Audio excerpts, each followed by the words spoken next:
all of our hearts. Be acceptable to you, O God, our rock and our Redeemer. Amen.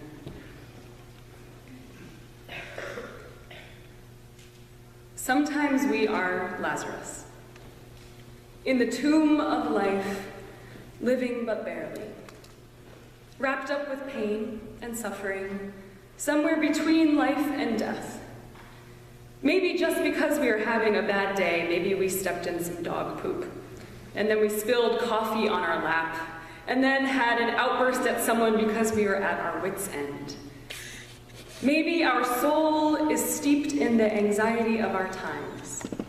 Maybe the veil has been lifted from our eyes and we see the horrors of inequality.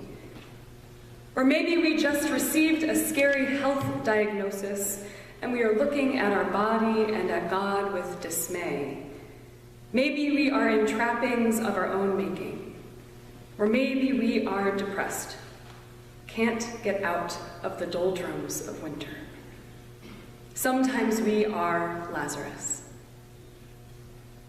Sometimes we are Jesus, the one who comes to Lazarus and weeps, the one who holds Lazarus' pain with him.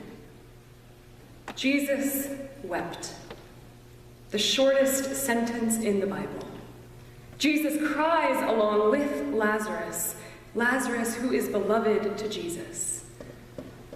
Up until this moment in the Gospel of John, Jesus in the Gospel of John has emphasized light and life.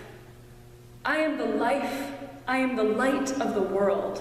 Follow me, come with me, walk my path. He has gained disciples and followers such as Mary, Martha, and Lazarus. And Jesus has come to love these people.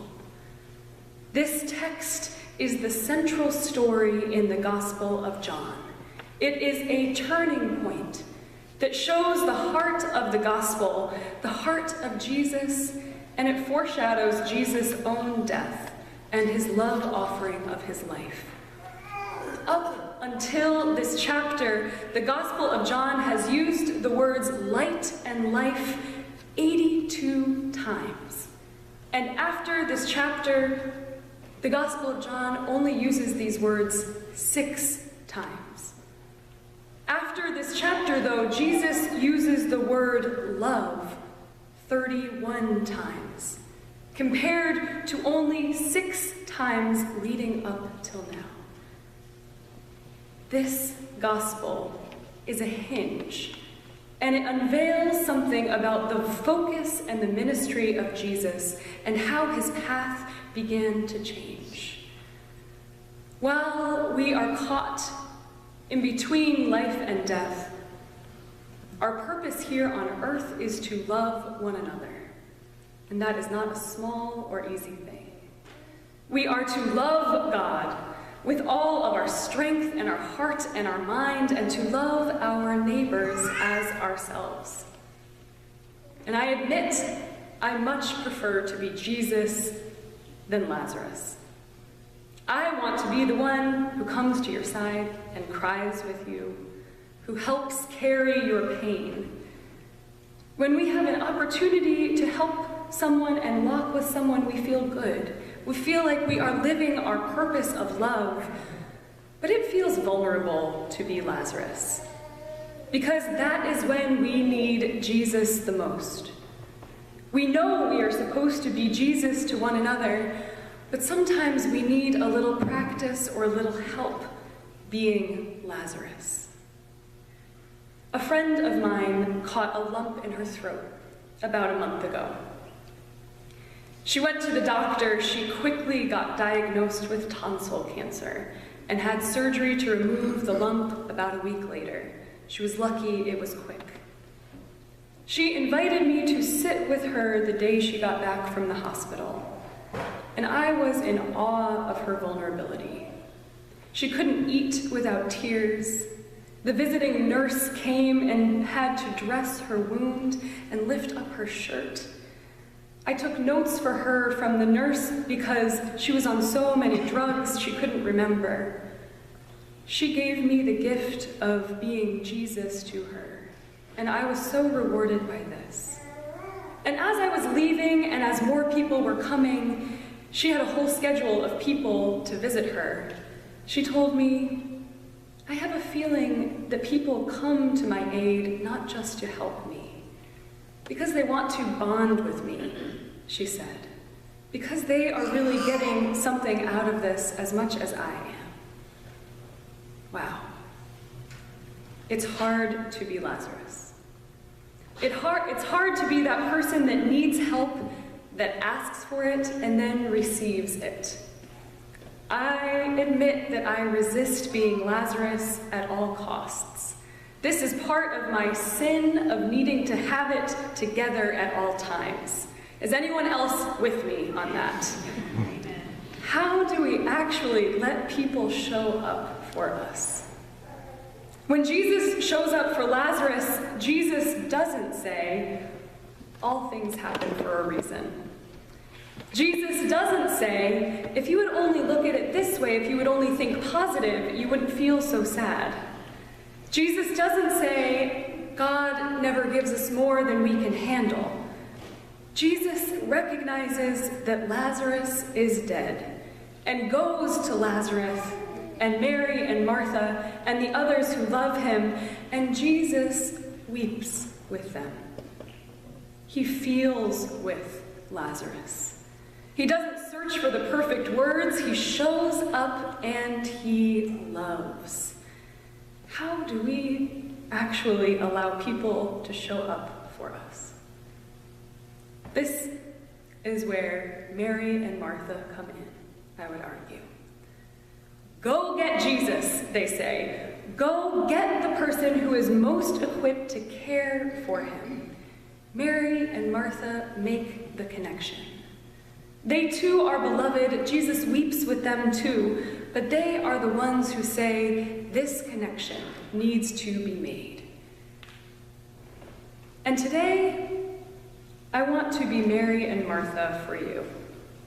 Not just today, but if you have something you are struggling with, I want to connect you with someone here besides me who can walk with you and understand your struggle. That's what community is for. And when I make that connection for you, when I say, hey, will you visit this person in the hospital? Know that I'm asking you to be Jesus. Prayer and discernments are topics we have spent time with this season. And there is a type of prayer that I want to share with you today as a tool for these moments.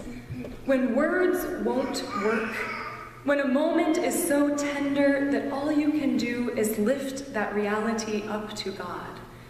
This is praying from the heart, in the moment, spontaneously. And in a moment, I am going to ask you to pair up with somebody to try this. And I know this is a risk in worship, but I also know you are up for it. You don't have to pour your heart out to someone. Just share a high and a low in your life right now. And if you feel resistance to what I am saying, good. Stay with it. Move past your inner eye roll that I know I would have if this were suggested. Because connecting with a real human person in the presence of God might be the best thing you do today. And of course, you always have an out. You don't have to do this. Everyone right now, do this with me. Put your hand over your heart. If you don't want to pair up with someone, just stay like this and bow your head to signify that you are praying alone and that you'd prefer that. Now, for anyone else who would like to pair up, I invite you to take your hand off your chest and go to someone you don't know very well. Pair up with someone you don't know very well. If you are mobile, go to someone who isn't mobile. Take a few minutes, I mean it, take a few minutes, find someone, and when you find someone, I will give you instruction from there.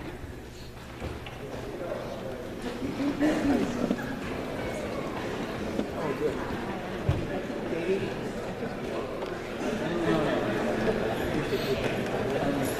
Katie, there. I do want to share something. It's right here. Yes. participate. Now pause your prayer. I know you have more to say. And the way to do it is to think about something. Pause your prayer, and the other person now, you are now Lazarus. Raise your hand.